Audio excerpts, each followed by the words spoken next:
They've won Tonys and Oscars and Emmys and Grammys. There's no red carpet 'cause they're home in their jammies. From Melrose Place to Broadway to Janeway and her crew. Let Seth and James bring all the stars to you. Anywho, they're entertaining everyone, so who's gonna grouse? Just sit right back and you'll hear some tales on Stars in the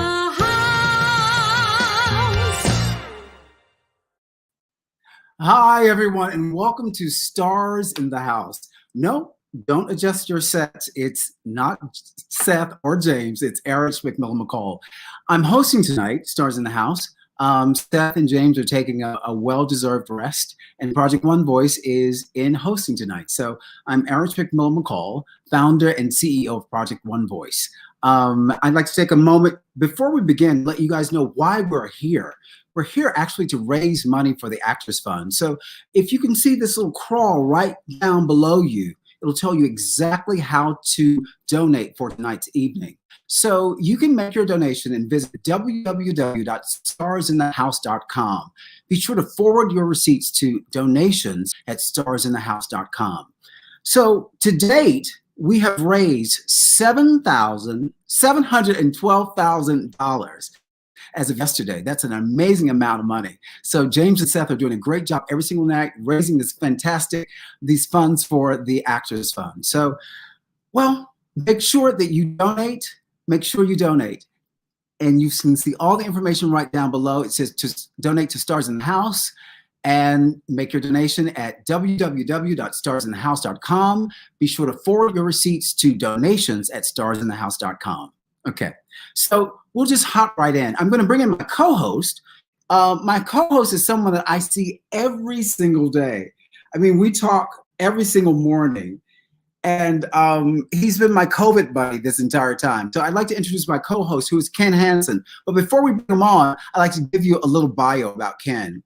Ken Hanson, he's a native of Harlem, a graduate of Boston University.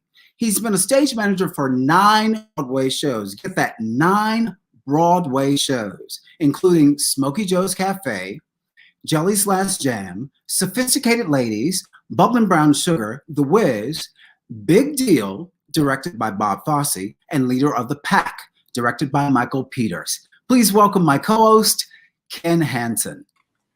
Hello, everybody. Welcome. Hey, Ken. Hey, Ken. Hey, look, hello. I was telling everybody that you and I talk every single morning. Yes. And we solve all the problems of the world, right? while you're walking your dog, Reggie. Yes, he's back there, right there. Oh. There he is, right hey, there. Reggie, how are you? He's resting. Time to rest. Well, yes. Look, I love this man. We've known each other for decades, right? Yes, yeah. Absolutely. But we've never actually worked together. Actually, we've never worked in a show together, but we've worked on Project One Voice events together, right? Yeah, Project One Voice. Your company, yes. Yes, most definitely. Ken, you were, the whole show's about Duke Ellington. So you tell this wonderful story about when you're walking through the park, you run into a wonderful statue. Can you tell us a little bit about the statue that you see? Well, I walk in at the entrance of Central Park on 5th Avenue and 110th Street is the Duke Ellington statue. And I walk my dog from down 5th Avenue past the statue every morning, and I actually talk to Mr. Ellington every morning. People might not out loud, but so no one's there to start traffic. But I just say good morning to Mr. Ellington and say hello to Mr. Strayhorn, and and I keep on going because my life has been surrounded by Ellington for most of my adult life, and I just celebrate him. That's all I can say. Mm-hmm. Yeah, and that's how I connect every day with him. Yes. And you had some interesting facts about the statue itself. Who was the builder of the sculptor is Robert Graham, and he was married to Angelica Houston, and the statue was made out in California, I think, and then they shipped it here, and I wasn't even aware. And then I read, and Bobby Short did the financing. Mercedes can probably tell us more about that because she knows all about how it came about. Yes. Well, look, I think that's a wonderful segue into our first guest, who's Mercedes Ellington. But before we bring Mercedes on, I just want to give you a little context about the band that we're talking about, Duke Ellington. Duke Ellington, the music that defined a century. Music listeners today are quite accustomed to the recordings of Duke Ellington. His stature is immense. Among the 20th century's greatest composers, he wrote more than 3,000 musical compositions of varying lengths. His most revered works of the 1930s gave jazz its modern framework. Mood Indigo in 1930, Sophisticated Ladies in 1933, Solitude in 1934, In a Gentle Mood, 1935, and Caravan in 1936. His music is affectionately labeled Ellingtonia. As a Black titan in a racist age, he took on a weighty double role to lift jazz to the level of concert music and to win respect for his race. He triumphed on both counts. Ellington played piano, but his real instrument was the orchestra. He led the band with majesty that seemed royal. Dressed in tails, he stayed ever suave and impeccable. Duke Ellington, his music defined the century. Wow, what an amazing legacy, huh, Ken? Yes, absolutely. He has fans from all through the decades, and still has incredible fans, as Mercedes. Yes.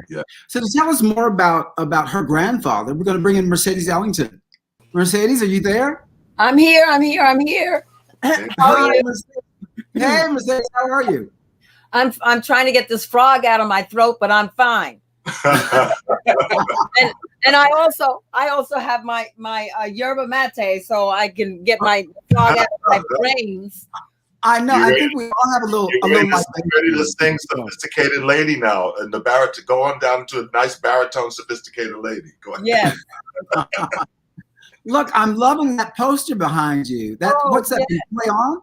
Yes, it's Play On. I was debating whether to put the Play On poster up or the Sophisticated Ladies poster. Not a lot of people know the Play On poster. Yeah. And it's very colorful. Yes, it is. Yes, it is. You choreographed that play, right? Yes, I did. It was the brainchild of Sheldon Epps. And we love Sheldon.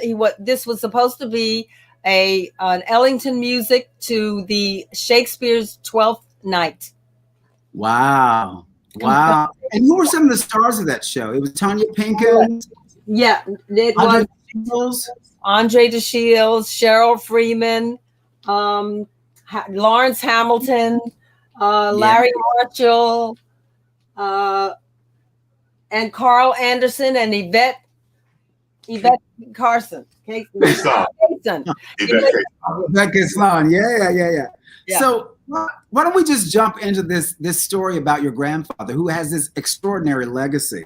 So can you tell us a little bit about what Duke? Well, that's a photograph of you as a young girl. We're going to get to that in a little bit later. But can you tell us a little bit? That's your life. Those long legs. Oh my God. That was yesterday. That was yesterday. Yeah, that was yesterday. Yeah. At Pilates class yesterday. Right. No, that's before the knee replacements. But Mercedes, tell me about your grandfather's early life. What was that like? Well, he was born and raised in Washington, D.C., which, of course, knowing where Washington, D.C. is, it is really the South. And so you had different kinds of parameters that were expected of you. If you were a middle-class family of color, then you were expected to do certain things in society, and you were expected to dress a certain way, comport yourself in a certain way. And his mother, my great-grandmother, was doting on him, and she really told him from the very beginning. Now, this is my grandmother. This is my mother. Grandmother. Yeah, that's her grandmother. But my great-grandmother, Ellington's mother, told him that Daisy told him he could do anything he wanted to do. And she gave him the means. She gave piano lessons. They say that the name of his first piano teacher was Mrs. Clinkscales. I don't know if that's right. But that's what they said. So he learned to play the piano. So did his his parents, were they piano players? Well, yes, every house of a certain social status in Washington, D.C. had a piano. And that was a show of what kind of society that you were included in, the type of people that you hung out with, the type of life you led, the things that were open for you to do, because we're talking about still the South, so there's still restrictions. But in houses like this, where you owned your house and you owned a piano and you had salons, and on Sundays or whatever, people would meet. There was a big thing about coming over to people's house on Sunday after church and meeting and greeting, and music was a big part of all of those things. Yeah. Well, let's put this in perspective for the audience. So Duke Ellington was born in 1899. So that's right, only a few decades after the Emancipation Proclamation. Yes. Right? Yeah. Yeah. So he's growing up in a middle class family in Washington, D.C. What did his father do for a living?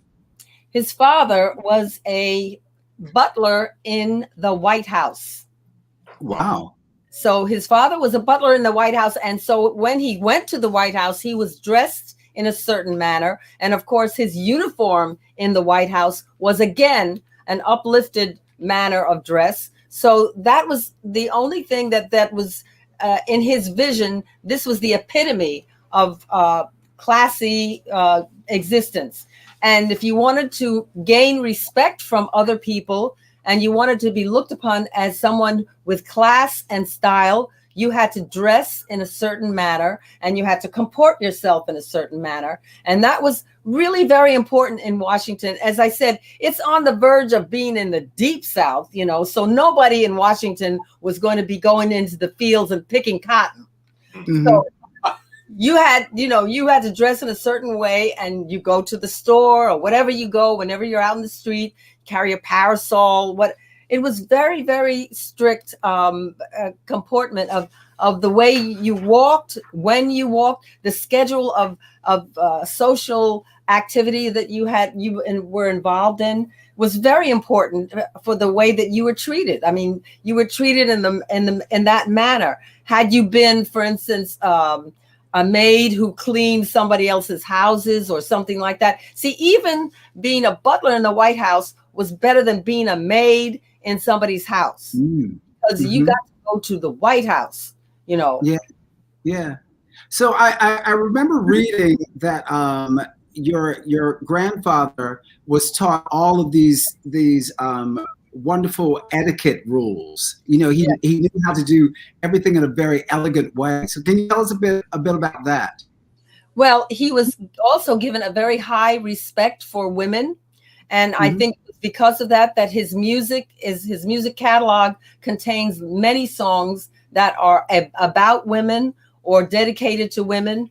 And he had a lot of vision of the world, of a worldly existence. So his world did not stop in Washington, D.C. He was thinking not only of Washington, but of other states, of other towns, of other areas, of other countries, and outer space. And sometimes that's how what reflects in his LP albums. He wrote outer space, he wrote inner space, he wrote about every single subject that came to his mind. I mean, he wrote all the time. In the Smithsonian, they have examples of his notes that he wrote on shirt sleeves and napkins and things like that. Every single time when I was visiting him on his last days in the hospital, there was an upright piano at the foot of his bed. I brought him score paper. He was writing then. And it was just a way of life for him. When we were going to Russia in the plane, he was writing. So he just, all the time, every time he turned around, he was writing and referring for subject matter from different things. He had so many books, but one of the most important books that he had was the Bible, which he carried with him all the time. Yeah. So we're still in his early life. Can you tell us about when he meets Sonny Greer?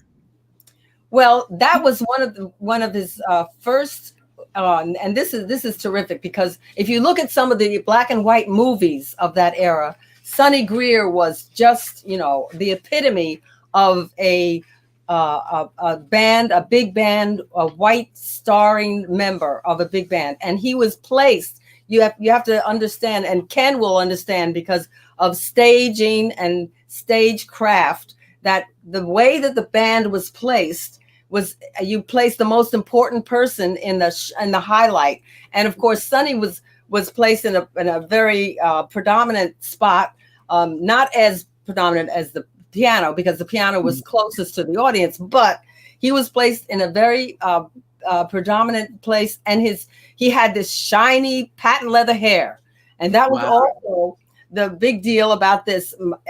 Patent leather hair was in style, and yeah, that's it. That's it. Yeah. Yeah. Later on, it became a process. Yes, a process, but then process. It was a calm. Yeah. Yes, I used to have a process back in the day. Yeah. Right. But moving on a little bit, so can you tell me about his relationship with Irving Mills? Because Irving Mills is on every piece of music that Duke Ellington wrote. What's that relationship? Well, in the beginning, his relationship started with him as a person who was going to be a producer, who backed him, who started him on his way, gave him the wherewithal to go and travel, pay for the band, and he racked up a bill of money that he owed Irving Mills for producing him. And so he made an arrangement with Irving Mills that one of the ways that he would pay him is to put Irving Mills's name on his composition so that Irving Mills would get royalties. So anytime the music was used at one point, and still to this day, the Irving Mills family gets royalties from Duke Ellington and Billy Strayhorn compositions. Yeah, and I think I read he gets somewhere between 45 to 50% of those royalties, right? I think that the percentage has gone down as the years pass. There's a regulation that's very complicated as to how much the percentage lasts every how many years, and it's only a certain amount of time after the death of the composer. Yeah. Mercedes, can you tell us why the Cotton Club was so important to Duke Ellington in his career? Yes, the Cotton Club was the catalyst for the band and the band's notoriety, because all of the performances at the Cotton Club were on the radio. They were transcribed. They were so they heard, the world heard these broadcasts, so that every performance of the Cotton Club was broadcast. And so as it turns out, we found out in 1971, Russia heard these broadcasts. The world, Alaska, where whoever had a radio, you could turn into, and you would hear Duke Ellington, and that was what helped him become world famous, not just area famous, but world famous. Now, Mercedes, a lot of people are misinformed about where the Cotton Club actually was. It was on Lenox Avenue and 142nd Street. People think it's that little club on 125th Street going over by underneath the viaduct. They just bought the name. But the real Cotton Club was on 142nd Street and Lenox Avenue, where the Minnesink Townhouse is now. And the Savoy was just 2 blocks, I think about 2 blocks down on the same side of the street. Yes. Yeah. Just put this into context for our listening audience. So radio was the equivalent of television today, you know? So he was an international star because of the radio. Yes. And most people, they didn't know what he looked like. They only could hear the music. Yeah, that's right. Yeah, but he was very aware of how he presented himself and the orchestra, because they did not ragtag. He always was dressed in tails, and the orchestra as well. And it was the Duke Ellington Orchestra, not the Duke Ellington Band or the Duke Ellington Big Band. It was the Duke Ellington Orchestra, which led him to compose in the classical genre as well as the so-called jazz genre. And so he wrote in every operas, everything. Wow. So with the rise of swing bands in the country, bands like Benny Goodman, did that affect Mr. Ellington's popularity at all? Repeat the question. The rise of swing bands during this time, around the 30s, did that affect?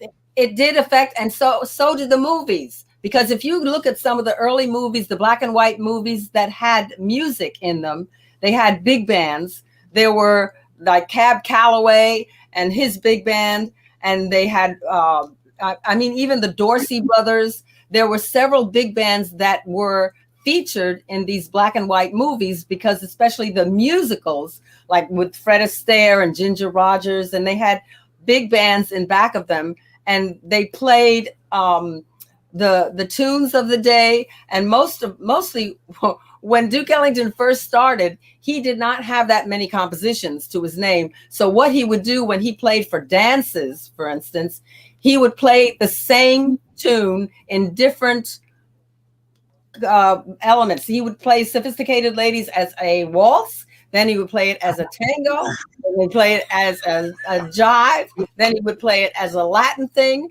So it was all purpose. Yes. All purpose tunes. Yeah. Yeah.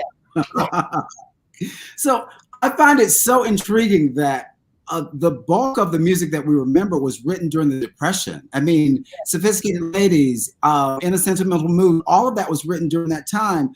Do you know what may have inspired those tunes, or the writing of those tunes? Well, yes. The band inspired him. And as you said before, he had a lot of subject matter that he wrote about. Anything he came across in the day could have inspired him, because if you look at some of the titles in the catalog, you'll notice that they're all over there's like a number called Scraunch. Now, I don't know, that was originally in Sophisticated Ladies, and they cut it. Yes. It was one of Greg Burgess. Greg Burgess used to do it, yes. And I mean, what is that, you know? And there's East St. Louis Toodaloo. There's all these different compositions that were named after places, after people, after Ishfahad. There were Rum Bop. Yeah, Rum Bop, and one of Teri. She's the only one who can sing. Teri is fierce. I'm assuming these songs were a way that he could cope with the depression that was going on. So there was. Go ahead. I'm sorry. Plus it was a way that he could communicate with his musicians, because a lot of the musicians inspired him by fooling around. I mean, he would walk in and to start a rehearse, and somebody might have been tootling on something or other, and he would turn it into a whole song. He would say, okay, continue with that. Let's have a few. And so he would construct a song or a piece of music or a composition with an orchestra member.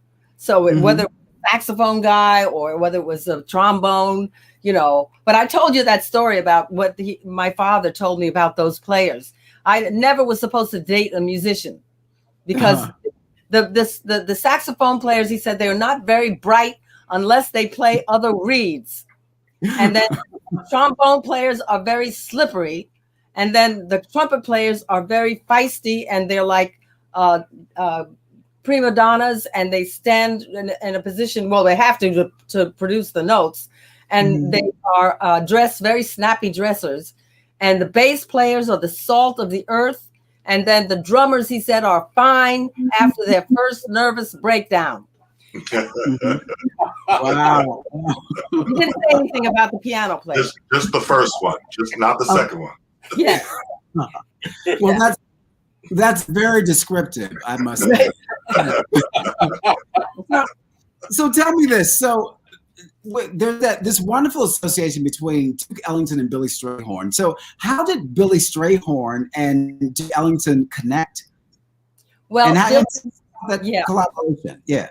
Billy was a genius, and Billy was a person who was shunned by his own family in Pittsburgh because he was gay. When he left Pittsburgh, he had a specific journey in mind and a specific aim. He wanted to meet up with Duke Ellington because he had admired and listened to his music, and he felt that this was a person he could work with to further his own ambitions and to be of some assistance and inspiration for him to continue writing. And so when he met up with Ellington, and he met Ellington with A Train tucked under his arm.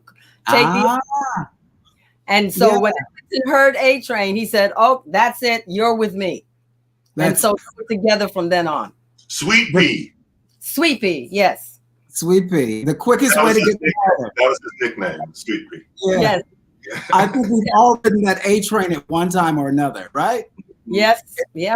Yeah. It is the quickest way to get to Harlem, huh? But he always wrote things about trains, Birmingham Breakdown and the Daybreak Express, Happy Go Lucky Local, and things like that. He loved because they travel by train a lot. So he wrote about trains. And can you tell us a little bit about when you went to Russia and what that was like? And tell the story about the plane. And yes. When we, first of all, I was doing a show called No No Nanette at the time on Broadway, and I was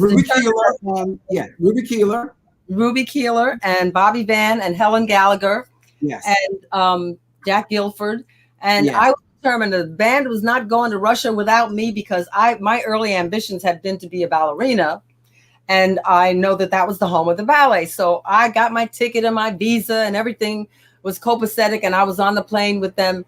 And, to travel with the band is a trip. You have to get used to them because they are always traveling, and you do not sit in their seat because their seat is their apartment. So you never especially if you're on a bus with them, you do not sit in their seat. And the same thing with the plane. Once they settle down in an area, you do not, desecrate that area with your presence. So and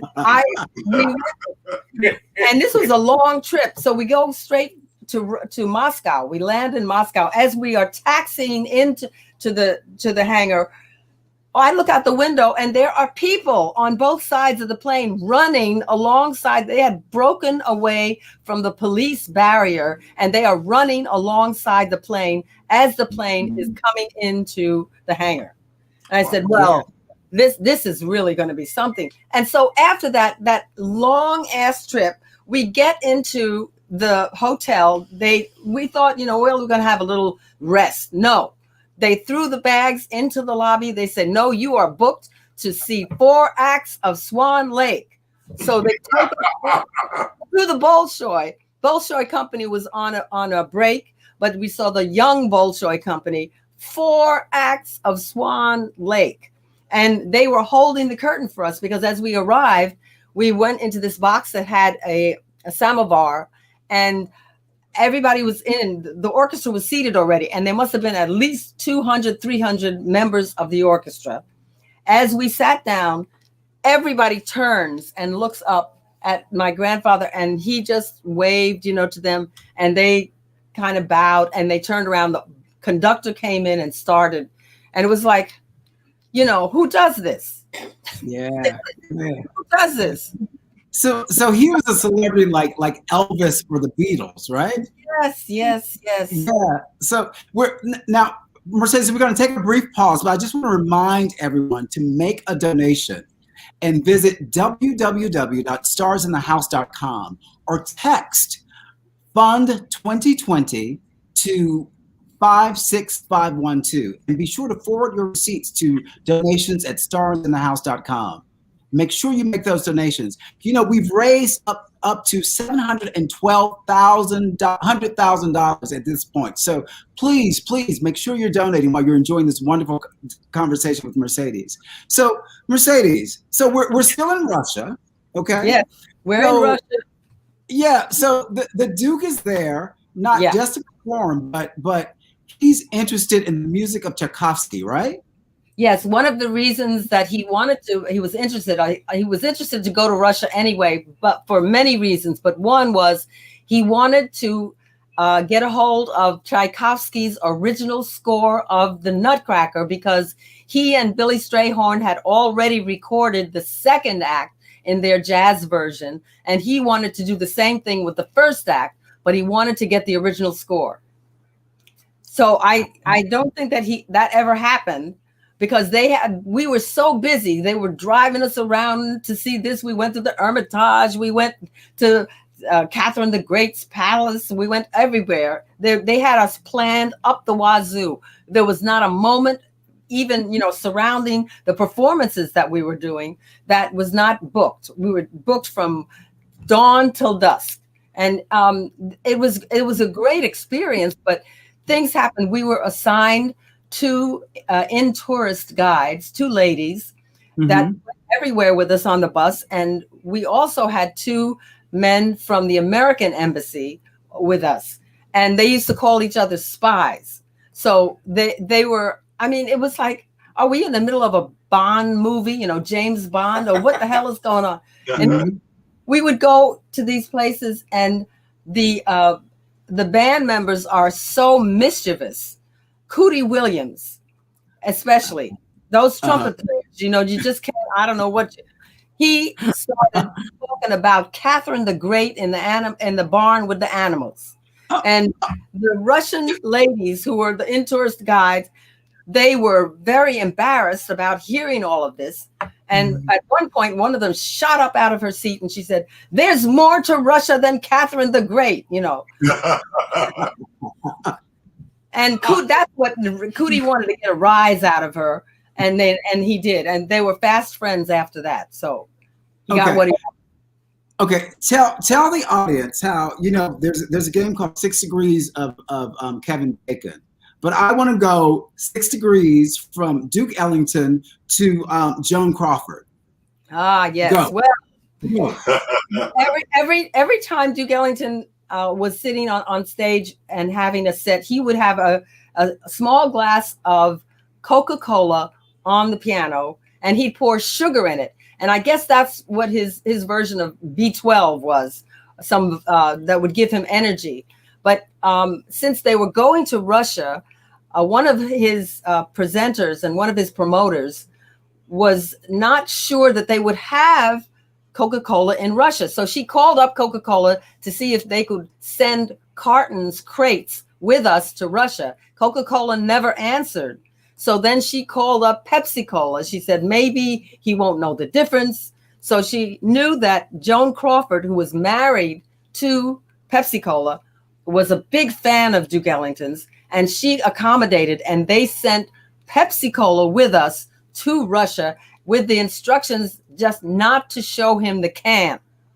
And they also picked up the contract for Stolichnaya. So Stolichnaya became the first Russian vodka in America, and Pepsi-Cola became the first American soft drink in Russia. Wow. All thanks to the Duke, huh? Wow. Yeah, That's pretty amazing. That's pretty amazing. Yeah. Hey, David, I want you to put up that photograph of Duke Ellington and Lena Horne. There's a Jet magazine cover. So I want to talk a little bit about his friendship with Black celebrities. And I know that the legacy of them trying, not only being wonderful performers, but they're also trying to lift up the race at the same time. So can you talk about his relationships with a lot of the Black performers at the time? Well, he was amongst, as you say, a group of people who were trying to change the image of the rolling eyes, the big eyes and the hopping around and the people in the picking cotton and changing. That's Maurice's brother. Yeah, that's Maurice and Greg. Yeah. But he was trying to bring dignity to the image and change that image that had been so prevalent in Hollywood of how Black people acted, how they lived, how they dressed.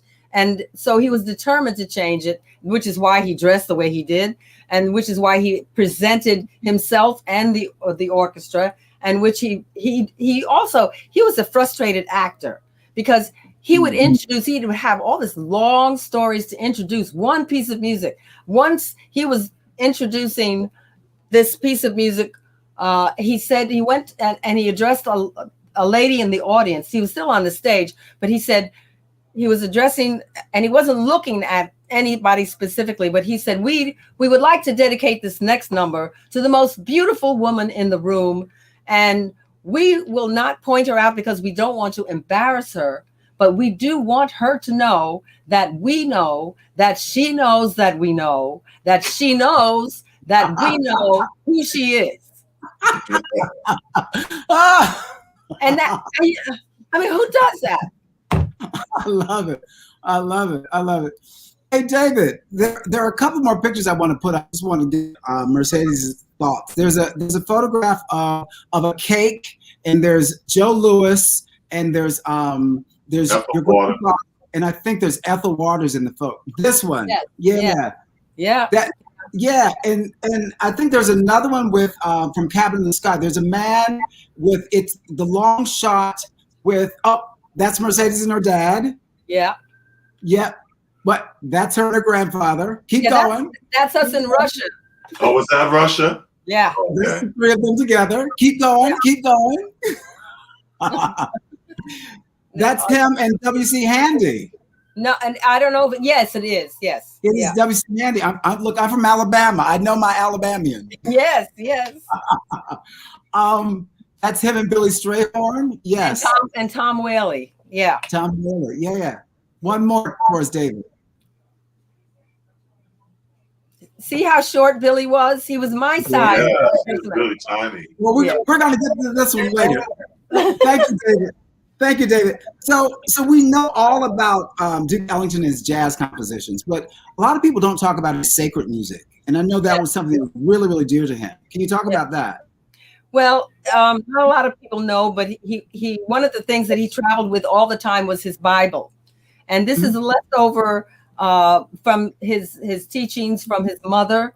And he referred to the Bible for comfort, for inspiration, for many things, to keep from being depressed, because there were so many hurdles to get over. And he was mounting mountains. He made so many firsts, and he wanted to be able to keep his spirits up, and he was responsible for keeping up the spirits of the band members. And so he referred to the Bible to do this.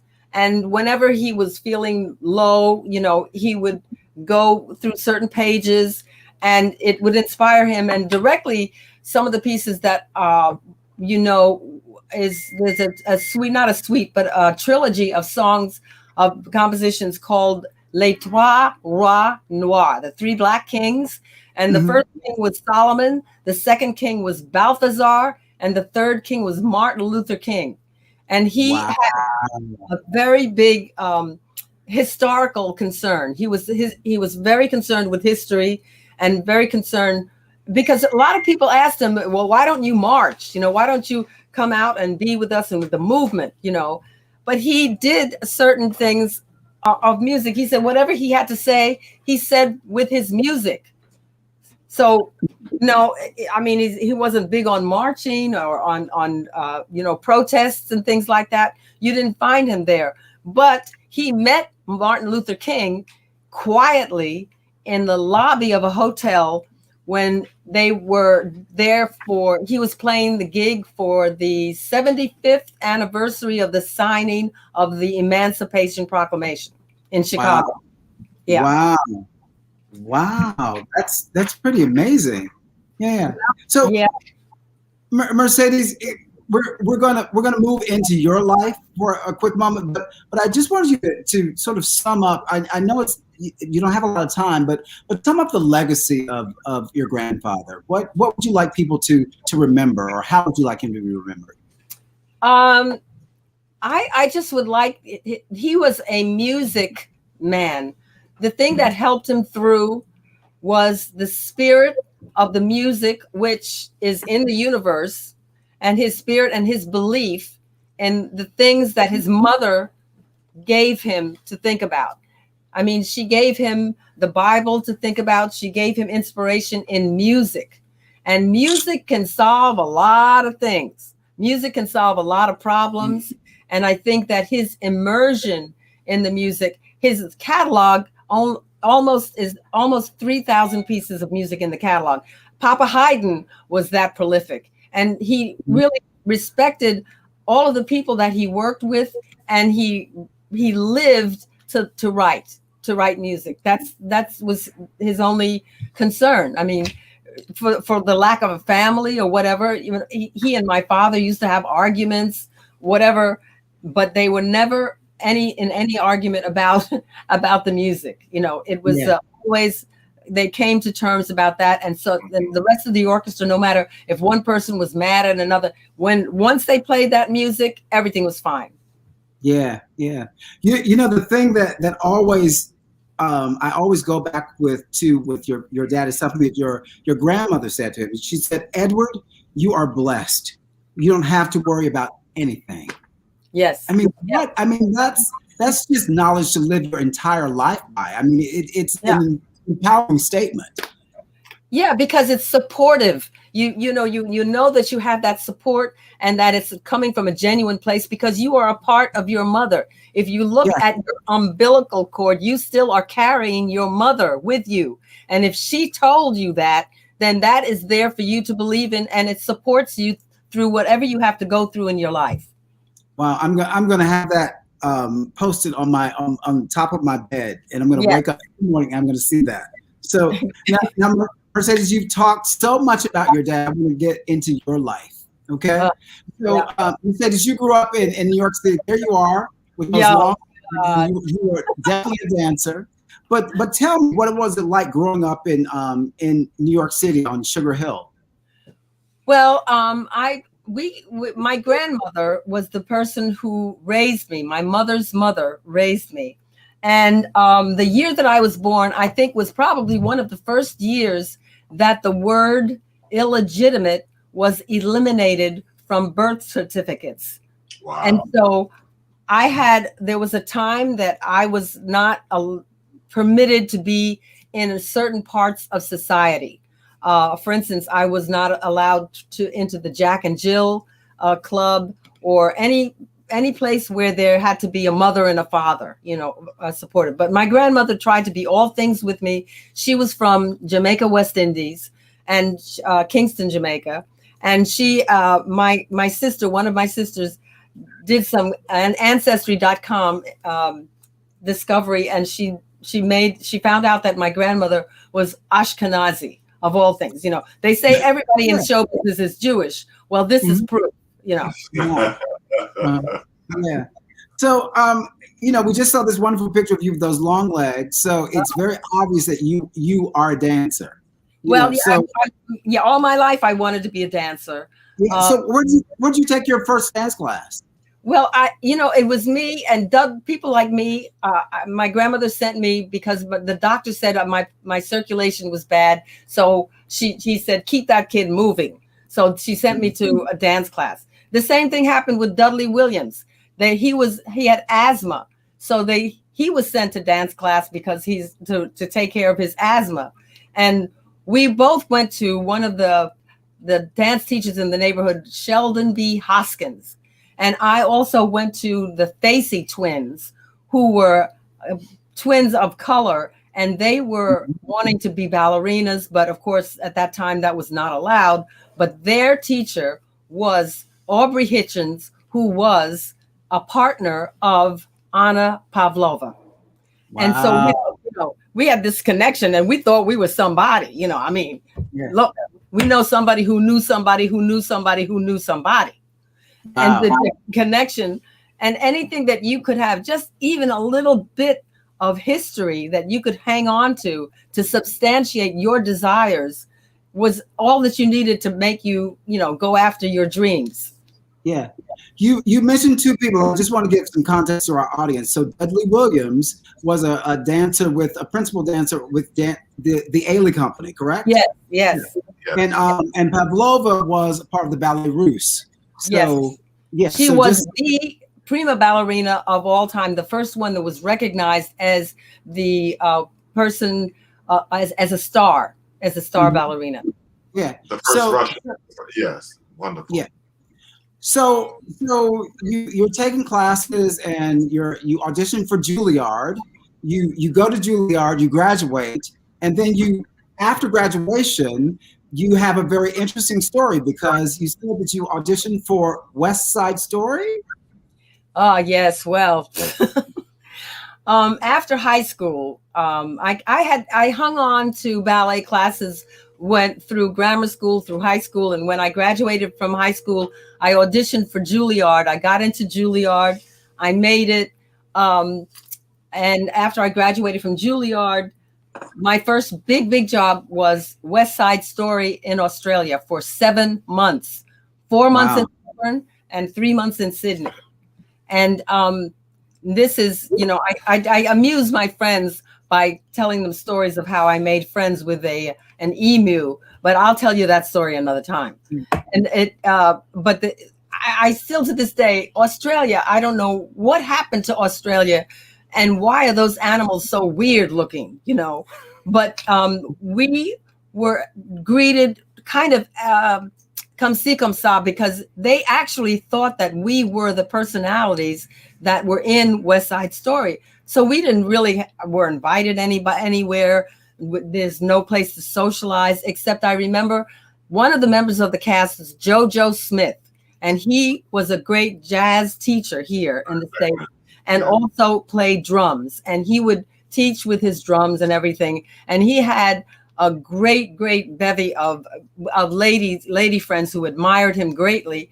And he was with me in the cast of West Side Story.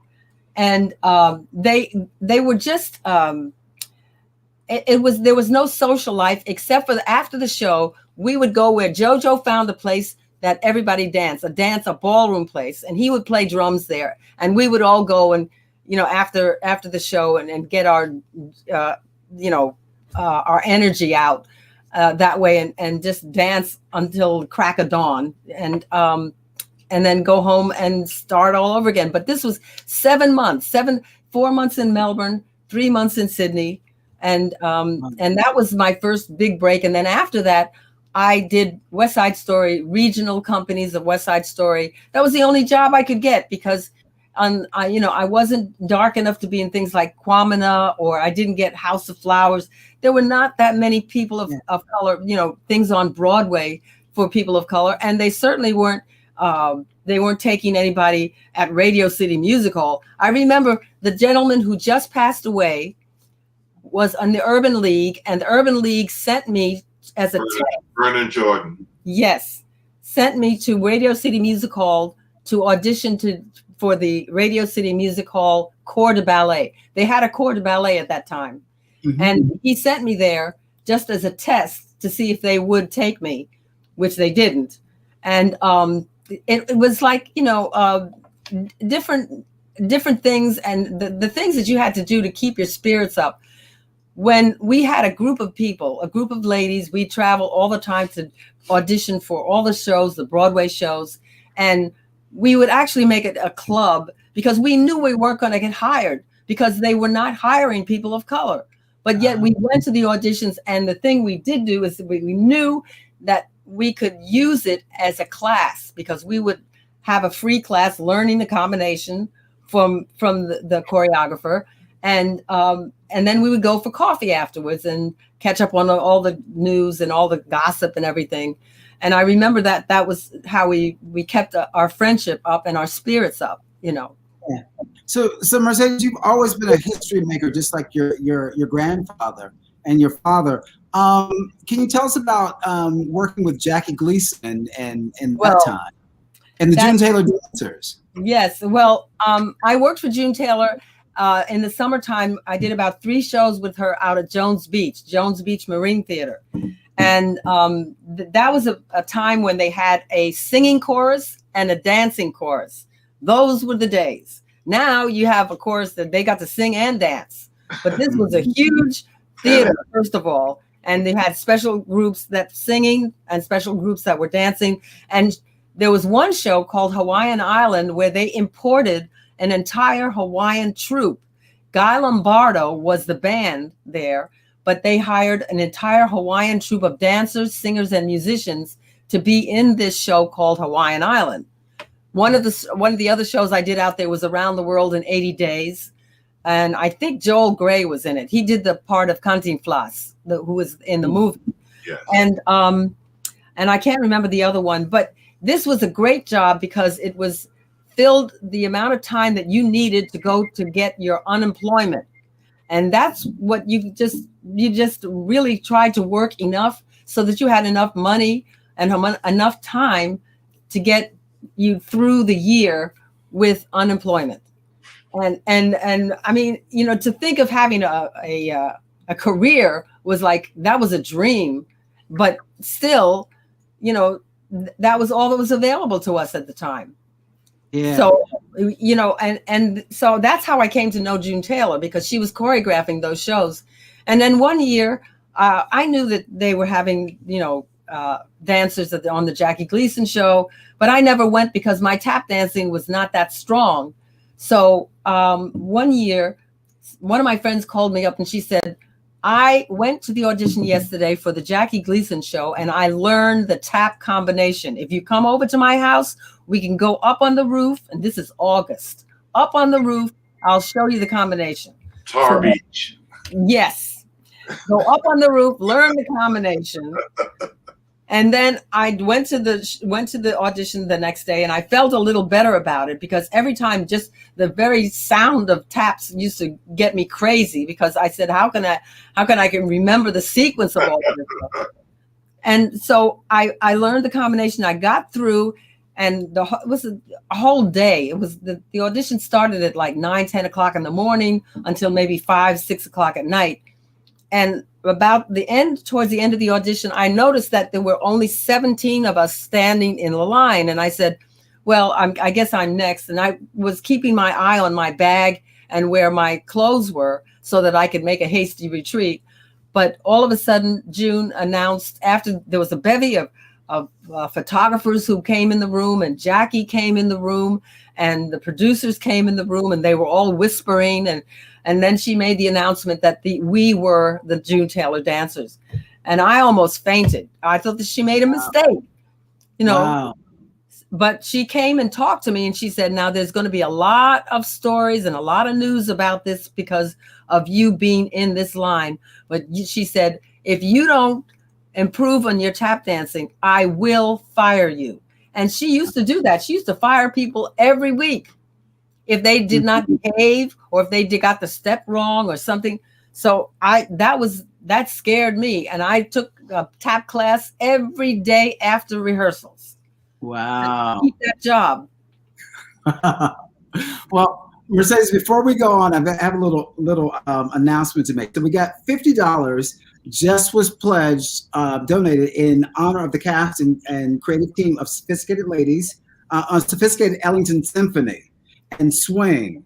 And that's from Kim from Indiana. So thank you, Kim, for that $50 donation. Thank you. You have a lot of friends out there, Mercedes. Yeah. Oh, God, that was a great show. That was a wonderful show. Wow. So, Mercedes, I could talk to you all night. But I got two amazing people waiting. I've got Teri Klausner and Teri Stevens, so we can celebrate the 40th anniversary of Sophisticated Ladies. So, David, do you mind if we bring both Teri and Ty in to the conversation? Hey, oh my gosh. Hey, Teri. How you guys How doing? are you guys? Oh my gosh, so good to see you. Oh my God. 40 years. 40 years. 40 years. It's crazy. Oh, you guys are making it up. Unbelievable. When Unbelievable. was the last time you guys saw one another? Oh, well, let me think. Mercedes, More recently. we've seen each other on Zoom, but Mercedes, I saw one of the last productions that you did through Zoom too, and one of the I think it was on National Tap Dance Day. Yes. And Ty, we've seen each other, but I think we went to the theater to see Deb Trinelli or something. Ty, was that the last time we saw each other in person? I think so. But I've been working with Mercer on and off, so I get to see her. Kenny, I haven't seen in a while. Ken, No. Teri, Not since the 30th anniversary 10 years ago. that's right. At Birdland, remember? I had to have seen you since then. Oh, I don't know, Ty. It's been, Hey, look, hey guys, I have a wonderful surprise for you. Hey guys, I have a wonderful surprise to you. David, can you play the clip from the talk show for them? Hi, right, welcome back to today's Black Woman. I am so glad you joined us today because we have with us 3 very talented people from the cast of Sophisticated Ladies, a hit Broadway show. We have Miss Judith Jamison, Mr. Hinton Battle, and Miss Phyllis Hyman. What is Sophisticated Ladies all about? Sophisticated Ladies is a grand celebration of the Duke, of his genius, of his music, and it's celebrated by a cast of 20 musicians and 16 singers and dancers. And you've seen it, and you know it's quite an extravaganza. And it's a big review. It has no storyline. It's just one marvelous number after another. Dance number, song number, and then finally a band number. Yeah. And with just a marvelous cast of people. And wow. Oh my God. Unbelievable. Tell me, when you see those people, Teri, tell me, what's the first thing that came to your mind when you saw those 3? First of all, it's amazing. You know, I was so overwhelmed by working with Judy, Hinton, Phyllis, singing with Phyllis. Oh my gosh, I used to drive her crazy because like I would do everything like so methodically the same way all the time. She goes, "How do you sing like that the same way?" She loved your voice, Teri. She loved your voice. But she was so improvisational. She like just made me, well, there's Mercedes. Oh my gosh. Wow, yeah. I wanted to be in that number. But Teri, do you know that you and Phyllis single-handedly saved that show when you went down and got Gregory from the train station after he was fired? Oh my God. You remember that? Yeah, I remember that. That was a crazy day. It's your fault. You're responsible. Teri, tell me this. Teri, tell me this. So I'm a huge Evita fan. So you played Ava Perón on Broadway, right? Mm-hmm. Mm-hmm. Yes. So how do you end up as Ava Perón to doing jazz and swing in Sophisticated Ladies? How does that happen? Well, you know, the story that I remember was, and also was through Greg Burge. Greg Burge came, I don't know how, Greg Burge came to me, or there was like my agents, I guess, for saying, the people in Sophisticated Ladies want to see you for an audition. And you're going to audition with Greg Burge because he's going to dance, you're going to dance with him. And I was like, but, you know, and I remember being there with Greg, and also all through our rehearsals, like Greg and I, there was just something about Burge that he just made me laugh constantly. And we were always getting in trouble. In fact, that's how, imagine my frustration got set and cast, in the show, because we were messing around at lunchtime doing acting like, I couldn't dance, and he was acting like he was a great dancer, and this whole thing, and I remember that Donnie saw us and was just kind of like, the two of you go in the other room and work on that and set it. And we were like, what? What? And that's how that number got going. But I was just always amazed that, to be able to go from doing something like Evita into Ellington. But, growing up, my dad was the one that played, jazz records all the time. And I remember, hearing the music of Ellington, listening to Peggy Lee, listening to Lena Horne, listening to Judy Garland, that was really in there. So when I got the chance to sing Mood Indigo, are you kidding? Just a thrill, absolute thrill. And Bleep Lip. Wow. Teri, Phyllis loved singing with you. She always complimented your voice. She always said backstage, that girl can sing. You know how Phyllis was. She would just come right out with it. If she didn't like the way you sang, she would tell you that also, right? As long as you had a whole list of people. You didn't mention her name around her. But she was all about Teri Klausner. She said, I don't know who she is, but that girl can sing. Kim, this is a great way to bring you into this conversation. So you were the stage manager? Were you production stage manager?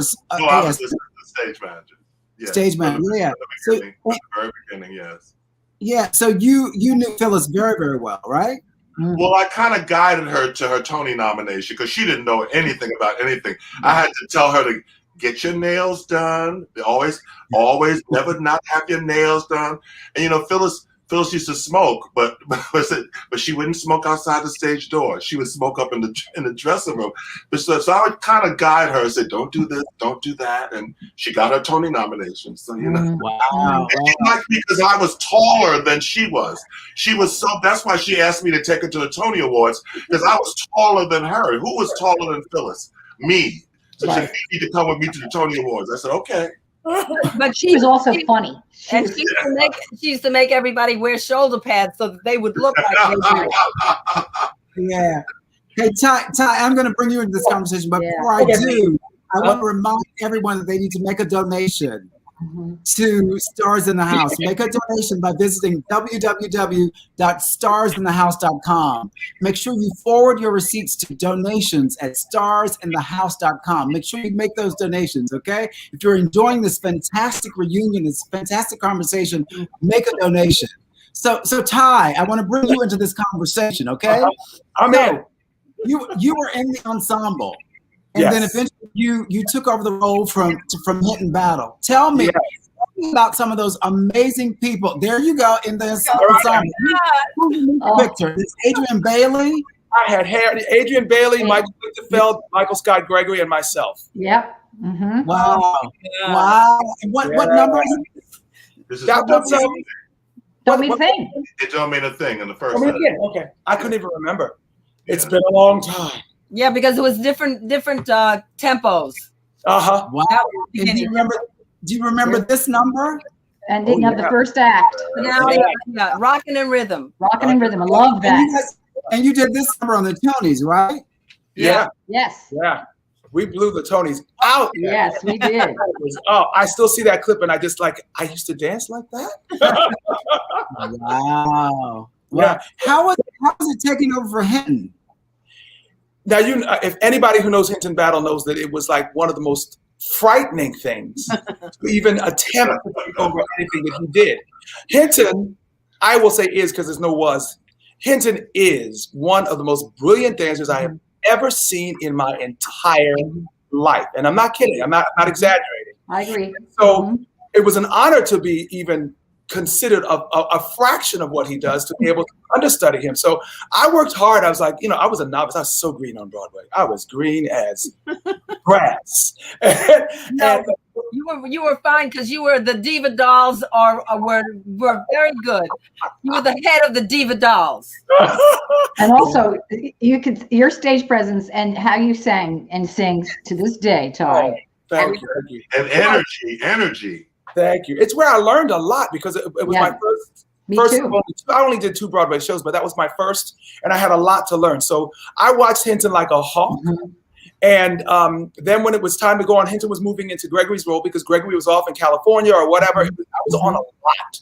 So I got to do it. And Mercy, what was that piece we used to do? Oh my God. When I came flying into your office, you had to jump, throw me up. And oh my God.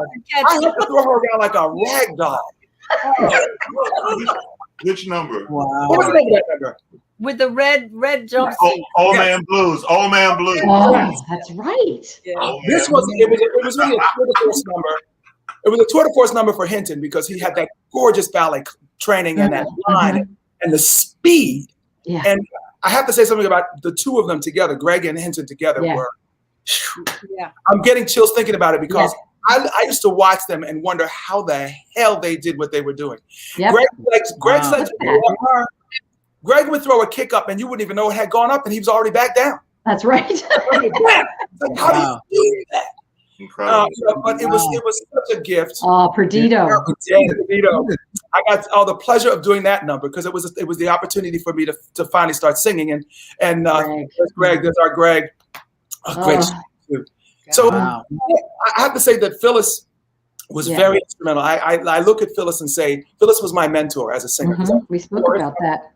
I was a dancer and I knew I could sing, but I never knew that I had something that anybody cared to hear. So Phyllis heard me sing and we would always be singing backstage and she would, we'd show up at her gigs and she'd say, if there was an opportunity to get us to sing, she'd get us up on stage.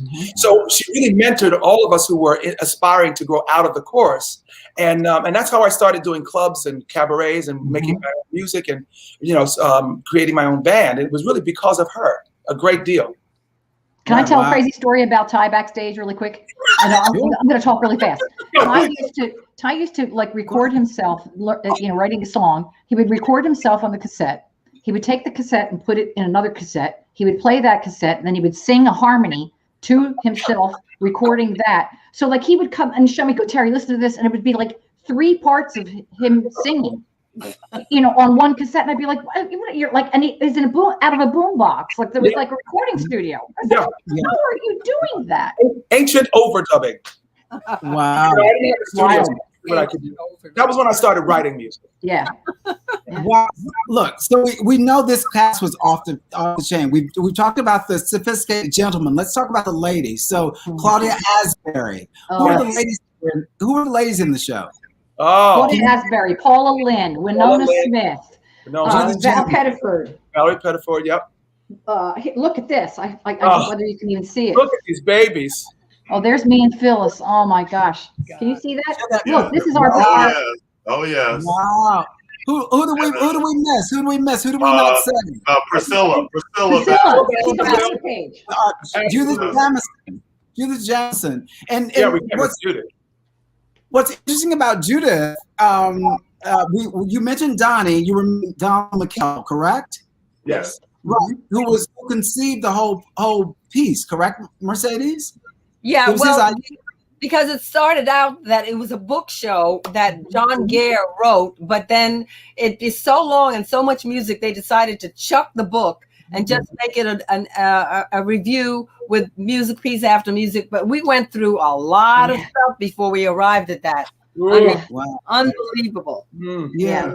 So you had amazing costumes by Willa Kim. Oh my gosh. Spectacular. Oh, you just got Judith. Look at this. Look at that. Wow, look at the ladies. Yeah. That's Mercedes, Claudia, Gregory, Winona, and Paula and Claudia. Wow. Yeah. Wow. Just look at the gorgeous Spectacular. Babies. Yeah.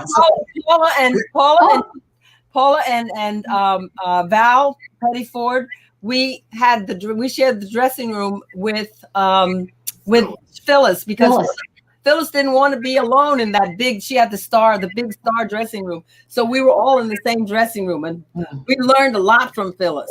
But you did. Whether we wanted to or not. That's right. She was a character. Oh my Lord. She was a character. Hey, David, I have one more memory. Can you give them one more memory? The other video? Uh-oh. What are we going to see? Oh, my God. Well, it don't mean a thing if it ain't got that swing. Don't mean a thing, all you got to do is sing. Makes no difference if it's sweet or hot. I said to give the rhythm everything you got. I said it don't mean a thing if it ain't got that swing. Don't mean a thing if it ain't got that swing. Don't mean a thing, all you got to do is sing. Sing makes no difference if it's sweet or hot. I said to give the rhythm everything you got. I said it don't mean a thing if it ain't got that swing.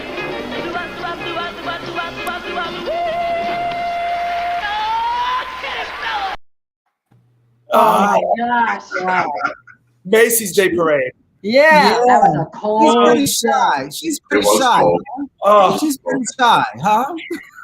She's unbelievable. Unbelievable. Kenny, what'd you say? I said she's pretty No, shy. it was very cold. It was cold. Yeah. You know what? I have to tell you what surprised me about this is that Phyllis being so improvisational, she actually learned her own scat and That's right. She learned all of that because that wasn't live vocals. No, she had to sing. Yeah. She nailed it. She did. Wow. And she look at where she knows where that camera is too.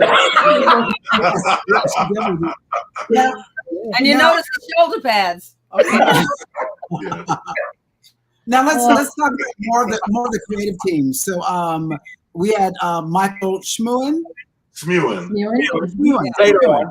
on. Yeah. Can you tell us about what it was like working with him? Can I say something? Yes. It was such an interesting twist. Yeah. because we'd already been working with Donnie McHale, and everything was just more organic, I feel. Or, and then when we got to Michael Smuin, Michael comes from the ballet background. He had a company in San Francisco Ballet. Yeah, San Francisco. And so everything just felt a little more stilted and well thought out, certainly, but it just didn't feel organic. That's all. Yeah. So it was rough. It was an emotional time. We went through at the end there, and that transition. The transition. Also, Michael Smuin brought in Paul Chihara. And Paul Chihara was the arranger, and so they would work together on the arrangements of the things that he was going to re-choreograph. So we had several versions of each of those numbers, and knowing and learning this one and that one and this, and that's one of the things that confused the hell out of everybody, so that we didn't know what number and what version we were doing when we got on there, and that's why Teri and Phyllis had to go down and rescue and bring back Gregory from the train station because we didn't go on that night. That's right. We didn't go on. They fired Gregory. Right. So the next night we went on. Yeah, and I remember they came to me because we were at the Kennedy Center, and I was the equity deputy. Oh, you were the deputy. Equity deputy. And I kept saying, "I'm deputy dog." So anyway, they came to me, Joe Harris, company manager, Kennedy Center. And he said, because we didn't know what the heck was happening. We had done, we had done one show, or we had done our previews, and we had a Sunday matinee to get ready to go. And Gregory was nowhere to be found. And Judy had a pin in her foot, and she was gone. Remember? She had to go to her doctor in New York. So we had to get Winona ready to go on, and we had to get Burge ready to go on because they were the covers. Yeah. And Joe Harris came to me and said, "Teri, what do you think the cast can do? Can we get ready for a matinee?" And I was like, "It's going to take us the matinee to figure out just getting the costumes switched from Judy to Winona." Because they're, and getting them ready for whatever. I said, let us not do the matinee and get ready for the evening performance. And I remember Joe Harris looking at me going, "Should I refund their money for the matinee?" I'm like, all I could hear in my head is like, the show must go on, the show must go on. And I'm thinking, why is he asking me this? No, but they were sitting, the audience was there sitting in the seats, and they had to be sent home. That's right. At the Kennedy Center. So we were like, cancel the matinee. And we'll get ready for the evening performance. We went and got Gregory. We got him back, and he went on with Winona. Wow. Hey, there's another name I want to add to this. Bruce Heath. Bruce. I was hoping to hear his name. Yes. Where's Bruce? He's here. Okay. Wow. And we didn't mention PJ Benjamin. And PJ, we keep trying to find Bleep. PJ, if you hear this, you got to get in touch with us. Yes. We tried to find him, but we couldn't. So, PJ, if you're out there, get in touch with us, okay? Yeah, please. Yeah. Guys, go ahead. I'm sorry. Go ahead. His number was Fat and Forte, and he didn't know what that was about. I mean, who knows what that was about? What? I still don't know what it was about. They took it out of the show after a while. Remember that? That's right. Everything But You. Remember Don Correa? Oh, right. Don Correa did Everything But You, which was a more standard Ellington number. Right. But PJ and I had Satin Doll and Squeeze Me. Which, and then he did Hey Baby. And Hey Baby. Oh, that was the name of that Western number. I couldn't think of the name of it. Yeah. And how about the broom? Remember the broom? They used to throw the broom out from the wings. Yeah. That was cute. Yeah. That was clever. Yeah, that was clever. I don't know how they did it, but it was very clever. I remember the version of Caravan where they threw me out from the wings and I landed on the floor. And then remember they threw the hats back on at the blackout of Rockin'. They added that. Rhythm. Michael Smuin added that in as a button after Erich had done his famous barrel turns. Remember? Right. Yeah. So was that the same transitional time when we? Well, I want to tell the story very fast because to me it's one of the funniest moments. The Caravan story with the floor. Yes. Oh, Oh my God. and the fog. With This, the fog, this- right? you know whose idea that was the Michael Smuman's idea of me in the wings, and I remember it was Michael Lichtenstein and Adrian, and they had me by my feet up to their shoulders, and they were going to throw me out, and Greg Burge was supposed to catch me in his arm as he was singing, and he had his baton, and the band is on stage, and they overshot him, and I landed on my side on the floor. And all I had were my legs, and my father turns around because the band gasped. They cut that quickly. Stop playing. Oh, Wow. oh my gosh. So we also had a moment where they were changing the surface that we were tapping on. That's right. Because they wanted it to be reflective and beautiful and shiny and very Busby Berkeley. Yeah. And then they were adding the element of smoke. And at the time, there wasn't the standard except for oil-based smoke. So we're dancing. The floor is slick. We got tap shoes on. The floor is like made of glass. And we are slipping and sliding and laughing. We couldn't help laughing. It was just What's happening? during performance. Wow. Wow. Yeah. I want to bring two other names into this. Mhm. So Judith Jamison was not able to be here because of the 50th anniversary of Cry. So she at the Ailey, they're throwing her a big party for the 50th anniversary. Wow. That makes sense. So let's talk about. I'd love to talk about Judith Jamison and Henry Latang. Oh, yeah.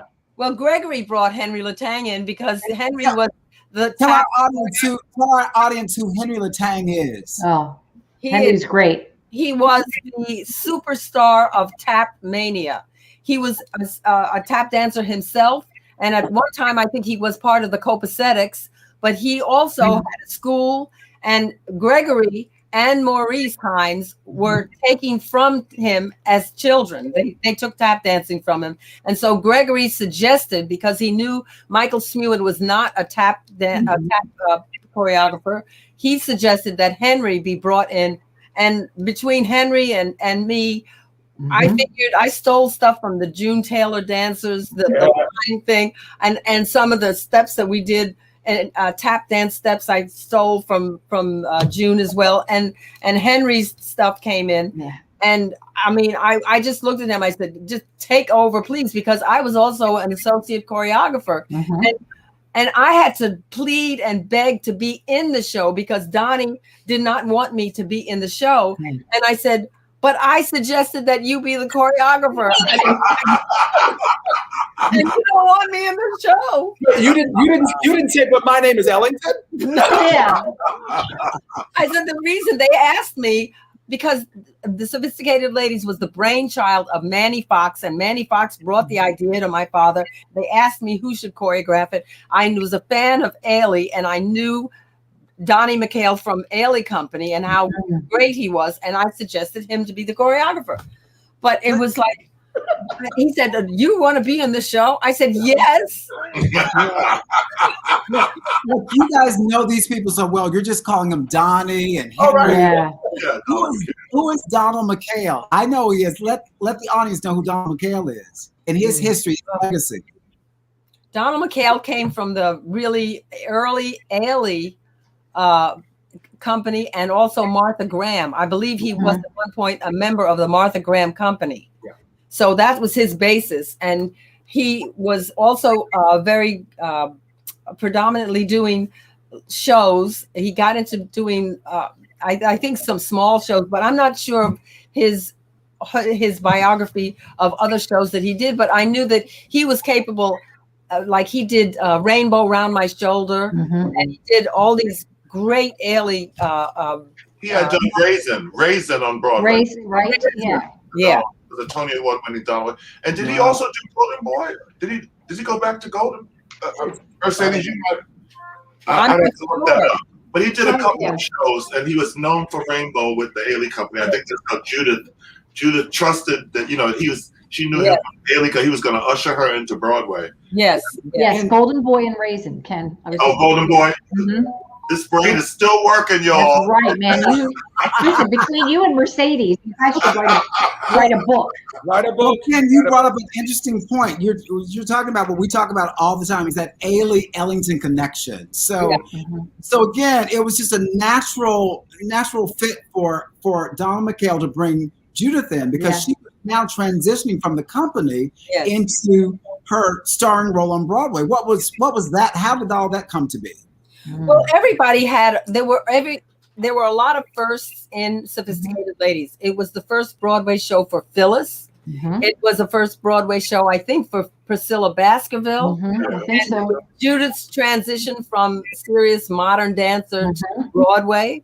And so there were a lot of people who were in for the first time. Yeah. So. Yeah. And Judy had to sing. Yeah. That was a big thing. Judy had to sing. Yeah. We were all pleasantly surprised. Yes. Yes. Indeed. She was a good singer. Guys, I know this has been so much fun. This has been so much. We can talk for forever, but I want to do two things before we transition to our next moment. I want to remind everyone again to make a donation, and a donation has been made. Hold on, I think I haven't said this one. There's a $50 donation in honor and celebration of the dazzling Teri Klausner. Alumni from Lee, from New York. Yay, Lee! Thank you, Lee. We need more donations. Yes, thank you. But thank you. Thank you guys for donating. Thank you. Continue to donate. Even when we're not here, you can still go and make a donation. The Actors Fund, the actors, everyone needs your support during COVID. Ty, I want to transition this to a more somber moment, a more emotional moment. But I really want to talk about the people that we lost during Sophisticated. We've lost so many people. And the 80s were important because we lost a lot of people in the industry. I mean, that's one of the reasons why Broadway Cares and the Actors Fund were doing the great work that they've been doing. So can you lead us into that? Yeah, our cast took a good hit too. We lost a number of people in our cast and our backstage crew. Leland, I'm thinking of Leland immediately. He was one of our dressers, and of course Michael Scott Gregory. Oh gosh, who else? Claudia. Yeah. Oh my God. I'm thinking of I hate not remembering people's names. Some significant name. Jeff Veazey. Jeff Veazey. That's exactly what I'm talking about. Oh, Jeff Veazey, yes. Yeah. He started out with Susan Stroman. They were partners. Way back then when we were doing Sophisticated, Jeff was connected with Susan Stroman before she even started her career. When she tells her story, she always brings up Jeff Veazey's name. That's beautiful. But that was just our cast. Now, of course, I think we were lucky in some ways to just be where we were when we were, because there was still such a thing as Black Broadway at that time. So that we had Dreamgirls across the street, and there were other shows that were nearby. So there was, and also all the other shows. I mean, we interacted and intertwined with each other. And so when there was a loss, there was a huge loss because this show lost 4 people, 5 people, 6. And each one, we knew somebody. And if we didn't know them, we knew somebody who knew them. Yeah, so it was the plague. It was like what we're experiencing now with COVID. Yeah. That was the plague of the 80s. Yep. Yes, indeed. Yes, indeed. It was, there's no describing what it feels like to lose that many people and back to back. And the opportunity to grieve was like, you don't have the convenience because the next person's gone. Yeah. Kenny, I know you can speak to that too. Yes, it was the very beginning. During Sophisticated was the beginning of the AIDS crisis. Yeah. And I remember shortly after that, Michael Scott went to Cats. Michael Scott was in the original Cats, and he died shortly after at such a young age. Yeah. We were all just devastated because he was so talented and and such talent and such energy. That broke my heart. So young. He was our baby. Yeah, wasn't he our youngest one in the cast? Yeah, he died at a very, very young age. And a generation of so much creativity we lost. I mean, imagine what they would have done and been had they lived, you know? Yeah, the Michaels. Go ahead. The Michaels, Michael Scott Gregory, but also across the street, Michael Bennett. Mike Bay, Peters. Michael Peters, yep. I mean, it was Michael just Peters, yeah, because I had just done the 10-year anniversary of Chorus Line with Bennett and was around those people then, and then Bennett was gone. yeah. It was- Yeah. Wow. Todd, we asked you to do something really special for this, just in remembrance of all that we've lost, not only from AIDS, but the people that we've lost. I mean, as a result of COVID. I mean, we've all been experiencing great loss right now. And Ty, would you please? I would love to, and for this occasion, I'm putting out my antique mic. Oh my goodness. Love that. Period, Mike. Go, girl. Yeah. All the time.